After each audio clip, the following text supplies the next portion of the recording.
سيبك من اي هري انت سمعته عن النرجسيه. السوشيال ميديا حرفيا خلت الموضوع زي موضه، اي حد يزعل من اي حد او اي علاقه تفشل نلبس الطرف التاني تهمه النرجسيه علشان نريح ضميرنا ونعيش في دور الضحيه المظلومه اللي اتغدر بيها. بس الحقيقه اللي هتزعل ناس كتير ومحدش بيقولها ان النرجسيه اللي بتعاني منها في اغلب الاوقات دي مش بتبقى مرض في الشخص نفسه، دي بتبقى حاله انت اللي بتعمل لها تفعيل. يعني ايه حاله؟ يعني مفيش حاجه اسمها احمد مثلا شخص نرجسي مطلق يصحى من النوم يقرر انا النهارده هنزل اوزع اذى واستغلال على خلق الله. اسمها احمد ده بيبقى نرجسي ومستغل لما يتعامل مع شخص معين، شخص بيديله المساحه دي. ملحوظه بس مهمه، الافعال اللي زي الاستغلال وتقليل القيمه والتعالي دي افعال مش بتطلع من فراغ، دي محتاجه بيئه خصبه علشان تكبر وتتوحش، محتاجه شخص هش بيدي من غير حساب وبيخاف يقول لا علشان خايف يخسر العلاقه. خلينا نشرحها بشكل مفصل شويه. سيكولوجيه البشر بشكل عام قائمه على قراءه الانماط. لما بتدخل علاقه وانت متاح بزياده بتتنازل عن حقوقك البديهيه وبتعدي الغلطات ظنا منك انك بتحافظ على اللي قدامك، الطرف الثاني بيقرا ده غريزيا، بيترجم تنازلك ده لضعف وقله حيله، وتلقائيا بيتحول لشخصيه استغلاليه.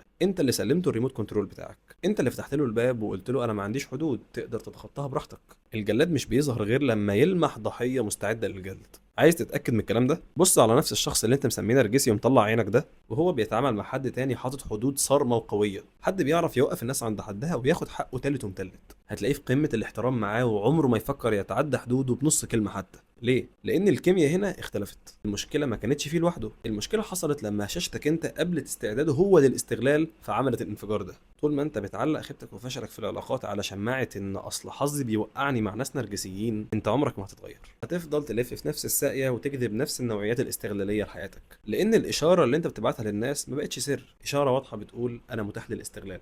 والحل اكيد مش هتمشي تحلل الشخصيات اللي قدامك ولا تقعد تدور له في علم النفس على مصطلحات مكلكعه، انت هتبني حدودك. انت الكلمه اللي بتزعل تترد في وقتها، التنازل اللي ملوش مبرر يقف، الخوف من الخساره يتداس عليه. وقتها بس هتكتشف ان النرجسي اللي كان راكبك رجع لحجمه الطبيعي بمجرد ما انت قررت انك تحترم نفسك وتقفل الحنفيه.